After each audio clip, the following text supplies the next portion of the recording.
What does it mean to be dominant? I've played at the highest level. I've received the highest award. Thank you.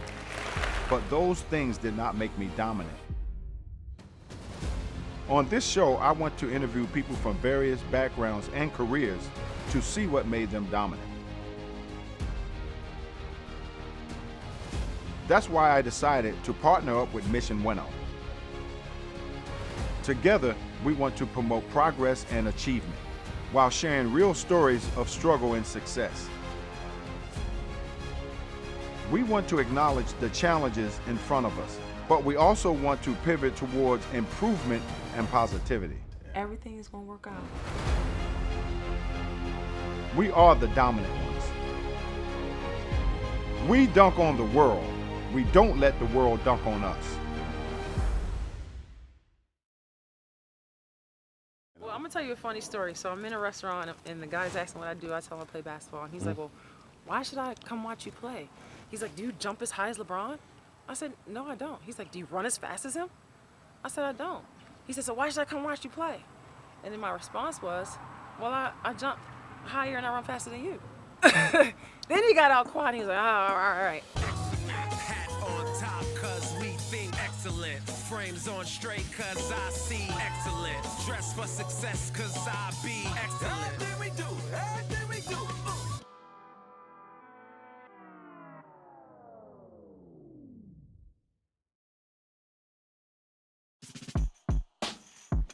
Hey, how you doing? Hey, Dominic, what's up? Good, good to see you again. What's happening?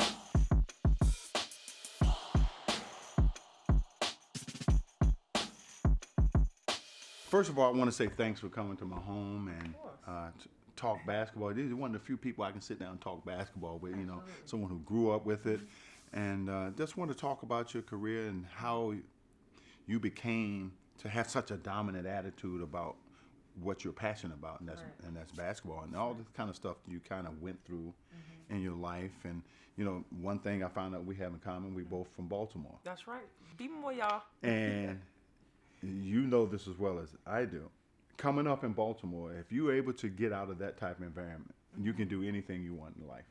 It's just a very difficult place to live, but at the same time, it taught us character and toughness. So much toughness. That's why I say, you know, I was the only girl going to the basketball court growing up. It wasn't a group of girls out there playing, you know, but those guys made me so tough. They didn't care that I was a woman. They said, you wanna be that one day? It's like, it's this thing called the WNBA out. I was like, what's that? They said, go home and watch it on TV. I started watching it. I'm like, oh my God, these girls, they do what I do. They're tall. I don't have to feel funny about my height. Oh my God, they're beautiful. They're playing hard. They're sweaty. I'm like, I want to be that one day. It's like, all right, we're going to toughen you up. And it helped me. That neighborhood will toughen you up. You know, I don't care where you live in the city of Baltimore. You got to be a tough individual. Absolutely. Because if you don't, they find weakness in you. You don't. They're going to call it out. They're going to call you out. So it's really cool to see how your career has progressed. And having that dominant attitude gave you the ability to get out of that life. Absolutely. And living that life, I understand perfectly what you went through. Even more so when I grew up, because Baltimore at the time had the highest crime rate in America. Wow. So, and it's still in the top three. Still there. Yeah, it's still there. But you know, one thing I want to know is that what pushed you, or who pushed you to get into basketball? Well, you know what? It was somebody on my mom's job. She just said, your daughter's tall. You should get into basketball. And my dad played. He played at Coppin State University. He played, I don't know if you ever heard the last name, Pace. He played with the Boston Celtics. I can't remember his name. Joe Pace. I knew of him. Yeah. I knew of him. You know, it didn't have a long stay in the NBA at that time. But my dad played with Joe Pace at Coppin State, so I had the genes, you know. So my mama was like, all right, let's try her out. Went to practice, 8 years old, couldn't catch the ball. Coach sat me down. I said, Mom, I don't want to do this no more. She said, just try it again, just try it again. My dad said, no, just go back and try it again. Next day I caught the ball, and I was like, I'm gonna keep playing. I caught the ball today, Dad. So kept on playing. But when it's in your blood too, it makes it a little bit easier for it too. But I didn't know it during that time it was in my blood. I didn't care when my dad played college ball. I didn't really know during that time. Yeah, but you know, once you involve yourself with it and you find that, you know, this is becoming a passion, Right. you find how easy it is. Because if it wasn't, you wouldn't have done what you've done in your career. But it takes committing yourself to something you believe in. And like you, me, only thing I knew growing up in the streets, well, it wasn't any fields, play football and all that stuff. We played on concrete, you know. And so it was all about trying to belong. And if you didn't have any toughness in the neighborhood to play, you never played or you never got picked. So it was the older guys who really took me under their wing and showed me how to play. Yeah, and you know, simple story is just they took you under their wing. They wanted to make you tough. Only thing I didn't like being called a tomboy. I hated that. It's like, I just want to play basketball. Why can't I just... Unfortunately, it's hard for women to get away from that who compete in sports. It's not fair. It's definitely not fair. Right. But again, that was our ignorance to women's sports. Right. That we look at a woman being competitive or being tough as being a tomboy. You know what? I just want to play ball. I want to play ball. Want to have the same things you want in life. Yep. Why that makes me any different? Exactly. You know, so I can see how tough that it would be for women, especially when it was really tough when I was growing up. But to see how women has evolved in our sport, and I still think to this day the women doesn't get enough respect. Yep. Because I think women in basketball work harder. They play hard and they're tougher, because I went to a couple of WNBA games. Yeah. And I'm like, These girls are banging. It shocked you, right? Yeah, it shocked me how The game physical wasn't they boring. were. We worked hard. It was physical. We giving our all out there. And you're doing it for a whole lot less money. A whole lot less. We banging our bodies for a whole lot less. And so another funny story. I did an interview. TMZ called me, and they were just talking to me about the women's thing. And I was just like, you know what? I would love to make more money in my country than going overseas. That's what I quoted. Let me tell you, I got so much negative backlash on Twitter, Instagram. You will never be what the men are. You guys don't deserve millions. And I never said I wanted millions. I never said I wanted to be what the men were. But on the other side of that, why shouldn't you want millions? What makes you any different than the men? You're still competitive. Because we can't dunk, right? That's You know what? But I think that's silly, and I think that's ignorance. You don't get 100 points on dunks alone. There's other aspects of the game that makes the game fun, makes it important. There's a lot of guys who played in the NBA 13, 14 years couldn't dunk. Wow. So what make them any different? Nothing. And so I think the ignorance of people who say that kind of stuff, man, is really unfair to the women who play this sport and deserve to be recognized. Right. So why shouldn't they make more money? I always tell the guys, I say, if you don't like what you see, I say, I'll refund your ticket myself. Come watch me play. Come watch us play. I've never had to refund a ticket.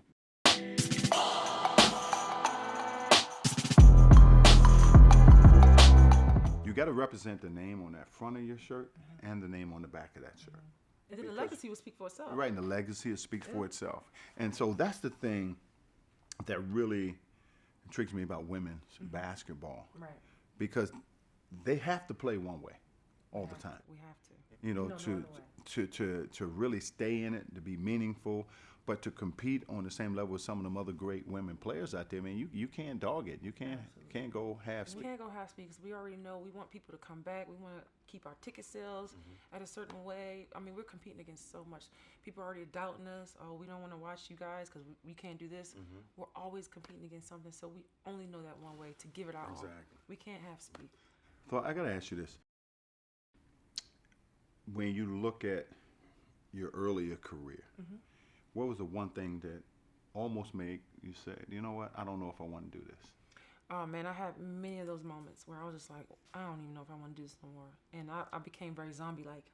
It's tough because we play overseas, and then we come play in WNBA. We have no break. You need that mental break from the game, and I wasn't getting that for a long time. And I was literally to the point like, I don't even know if I want to do this no more. And just a couple years ago, 2017, I took the year off. And when I took the year off, I was like, oh my God, I miss this game so much.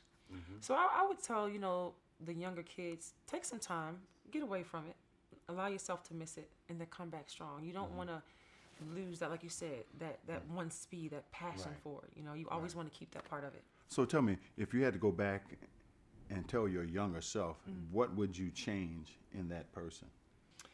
I would tell my younger self, relax. Everything is going to be okay. Yeah. Everything is going to work out. Stop worrying about you got 10 games left in the future. Stop worrying about you didn't play good back in the past. Worry about the moment. Everything is okay. You know what the thing I say now, it's kind of funny. If I had to go back and tell my younger self, or what would he change? Yeah, what would you tell Is to tell my mom, you should have waited 15 years before you had me. Then I'd have made them $200 or $300 million they make today. Oh man. but I always wanted to know, how did you guys feel about that change? well, you know what? It's what we built and the guys before us built to give these built guys a them that, chance to be on this level. And hey, you got to be proud and you got to be happy for these guys because we didn't have a chance to get it at that level. Right. But we were part of making sure that these guys had a part. And I'm happy that these guys are getting what they can and what they deserve now. Yeah, that's pretty cool. So another thing that I was really curious about, I looked at all your accolades and having 2 gold medals. Yeah, absolutely. That's very difficult. That's Very difficult. I remember winning the gold medal in Dream Team 2 when I played, and just that one moment where you stood for your country. There's no bigger feeling in the world. There's no Dominique. There's no bigger feeling. I always tell people, I wish everybody could have that Olympic experience. I wish everybody can go and just feel the energy in the air, right? It's amazing, and and it's not about the money. No. It's about the honor and the privilege of standing on the wall for your country. It's almost like, those guys in the military who stand on the wall for us. The sense of gratitude that they feel that they're helping us to help ourselves, who's saving us from terror. It was almost that kind of feeling for me. That we stood for our country. We fought for it. It was a fight. And we beat everybody by more than 30, but but nevertheless, it was one of the greatest experiences I've had. That just goes to show you the level of talent. The fact that nobody can compare to you guys. How talented you guys are. Like, that nobody can even come close. It was scary in a sense for us because we were so dominant. Even during times where it was close. I remember myself and some of the older guys who was on that team said, okay, playtime's over. Let's turn it up. Right. So we go from leading by 6 or 7 to about 25 or 30. They say, hey, let's turn up now. You got to turn it up. That's how good you are. That's how good we And come to say, America, we're so spoiled by how good you guys are. We just expect it. Other countries would die for that. No question about it. No question about it. But we are such a dominant force when it comes to athletics. Right. I mean, you look at any sport. We're very dominant in this country, the things that we compete at. And that's everyday life. That's how I am everyday life. I'm a competitor. I tell my son, and he's 12, he's a freak of nature. He's going to be something else. Right. I said, you will never beat me till you beat me. What does that mean? Like, what it means for me is this. If I let you win all the time, I don't teach you anything. Because when you get to the point where you're winning all the time when you're a kid, and you lose when you face your peers, right? You don't know how to handle it. But that's what they're doing these days. All the kids get a trophy now. Yeah. And you know what? I think that's the most ridiculous thing ever. Yeah. My son got a trophy in a tournament he was in because I think he was the MVP of that game. My son gave the trophy to the guy on the other team because they won. Oh, wow. And I was so proud of him for doing that because he said, you know what? I didn't deserve this. I didn't win. This is your trophy. And he's 11 years old. And you don't see kids do that these days. No. Nobody would think to do that. I think as a whole that we have to teach our kids the right way. Yep. And that same dominant attitude we had growing up, we got to instill that into them. And I've just seen the way your career has blossomed. You've done everything that we're talking about. Yeah. And now to get a knee injury, which you're dealing with right now, and how far along? Well, they say September, so in about 2 more months, I can get out there and start playing again. So I'm really excited. Hopefully get back on an Olympic team, 2020 Olympics coming up. So let me tell you something. That's a competitor. That's a competitor. You don't have people who got that kind of talent and who's competitive that can do it that easily. When I say it's not really easy, but when you have that attitude, when you're focused, it becomes easy. Right. Yeah, it takes time. You got to put your work in, and that's why I'm glad we was able to share some information about it. Well, hey, you're the competitor. I saw you dunking on the gram the other day. That was what they call a fingertip dunk. It wasn't. It wasn't one of those vintage Neeks dunks like back in the day. Hey, but you was up there though. Yeah, I got up a little bit. Every now and then I make one or two, you know. Y'all see the place up there. I even go to glass every now and then, you know. I'll make a few. Not bad for 34. What? Yeah, every now and then I'll do it. That's to show guys I can still You still dunk. got it. You know. You ain't stretching nothing. You know, when I see basketball players doing plyometrics, it's the worst thing we can do. Really? Because the body is doing things that it's not used to doing Right. on a basketball floor. I played 6 years in Istanbul, and I played 2 years in Russia. Loved the experience, Yeah. the food, Yeah. just the culture, the Yeah. way they just appreciate our game. Yeah. They're not doing the They love it. comparisons. They just love watching basketball. They love watching basketball, and that's what I love about it. People are just so passionate about basketball. They're the most fanatical fans in the world. It's in Europe. So now you got a memorabilia room. All athletes do. Do you have any woman jerseys on your wall? I don't. Can I be the first? You're going to be the first, and like I said, and you heard it here, that she's going to be the first woman to be on my wall. And I'm going to tell you something. It's not many guys that's on my wall either. So you're going to be All right. one of very few that's on my wall. All right, I'm gonna give you a nice big plaque with the jersey inside. All right, I'm honored, y'all. I'm telling y'all. And I want you to put on there, you know, it's a guy I learned from. It's a wonderful guy from my hometown, all that. I want all that Oh, on the all right, plaque. I got you. All right, y'all gonna see that coming up. I'm gonna bring it to him, and we're gonna record him putting it on his wall. That's great. You know, and it's funny that this question has come up because I never really thought about it. And so Hey, we both from Baltimore, and we represent ATL. Why not? yeah, that's right. You know what? You know, from one score to the next, you know, Yeah. to the other. The thing that I'm really intrigued by to stay at a certain level as an offensive threat. Yes. I mean, if you've led the league in scoring 3 separate times, that's hard to do. It is. That's very hard to do. When you look at the number of players who've played this game, and you go through 2 or 3 seasons where you're dominant, and it's not even questioned, Right. that takes a lot of work. And so, what motivated you? Yeah, I think it was consistency. Like literally, you have to just be in and day out. I remember asking Cynthia Cooper, who's a big WNBA legend, how did she become so successful? Know her very well. Yeah, Great she person. said she didn't think about the past and she didn't think about the future. She just worried about right now. She took every game, one game at a time. You said something very, very true. Yeah. It's not thinking about the future or the Yes. past, but the moment. Just that moment. So many people are worried about their legacy. And you should worry about your legacy until it's all said and later. done. You know, because you got to put your all in all Right. in that moment, in that year that you're competing. I just see so many times the guys, you know, they hold back a lot of times because they're worrying about other things.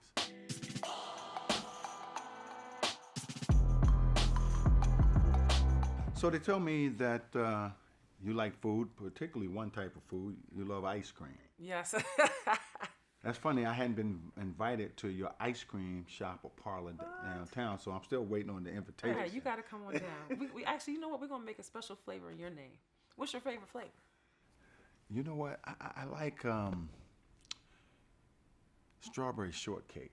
We got you. We got that. I love strawberry shortcake. So what was the nickname they called you back in the day? The human highlight film. We're going to have a human highlight ice cream then. That's even better. And it's going to be strawberry shortcake. How about that? We're going to get your human highlight film. Well, I'm looking forward to it. So how did you get into ice cream? Everybody asks that question all the time. They're like, you eat ice cream like that? I'm like, yeah, I can eat it every day. And I know I'm an Olympian. I'm supposed to have a good diet, right? That's what everybody says. But literally, I just thought about it. I'm like, I love ice cream. I was like, let me see if I can do this. I started doing some research. I was overseas in Turkey. Started doing some research. Got a commercial realtor. And about a year later, opened the ice cream shop. And it's actually downtown in Castleberry Hill area, right on the corner from Mercedes-Benz Stadium. So.